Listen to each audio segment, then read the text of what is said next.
Bonjour à tous. Alors déjà, avant de commencer, j'ai regardé la conférence de presse. Mais je me pose une question, pourquoi les ministres enlèvent le masque pour parler? Parce que les enseignants, quand ils sont devant les élèves, ils n'enlèvent pas le masque pour faire cours. Petite question. Bon, j'ai regardé Castex. De toute façon, il y avait que ça à la télé. Bon, j'étais un petit peu étonnée quand même de ne pas voir Bachelot. C'est la ministre de la Culture. Bon, on n'a pas dû lui dire où c'était la conférence, ni l'heure, ni je sais pas.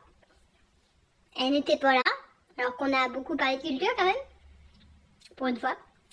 Bon, en gros, Castex, il a dit qu'il préférait laisser fermer les salles de spectacle, de cinéma, de théâtre, parce que pour lui,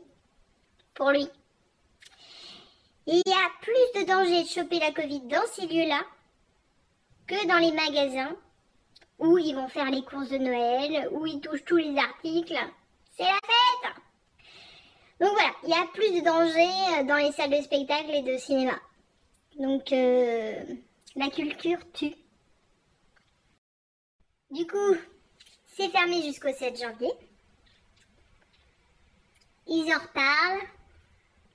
Donc on en a jusqu'au 21 janvier. Vous voyez où je veux en venir? Je sens bien qu'au premier film 2021 qu'on ira voir, donc le 21 janvier si vous me suivez, on se fera un petit resto. Donc je reviens pour vous parler de la conférence de presse, la partie Véran. Oui, il n'y aura pas de partie Bachelot. Non, on n'est toujours pas là. Et du coup, j'étais étonnée parce que Véran était content. Il était content de sa prestation, je sais pas, des annonces qu'il allait faire, c'est-à-dire une stratégie plus sévère sur tester, alerter, protéger. Et moi je me pose des questions, pourquoi t'es content mon gars? C'est pas quelque chose un petit peu simple à mettre en place dès le mois de mai? On est au mois de décembre. Non, pendant ce temps-là, l'événementiel est mort.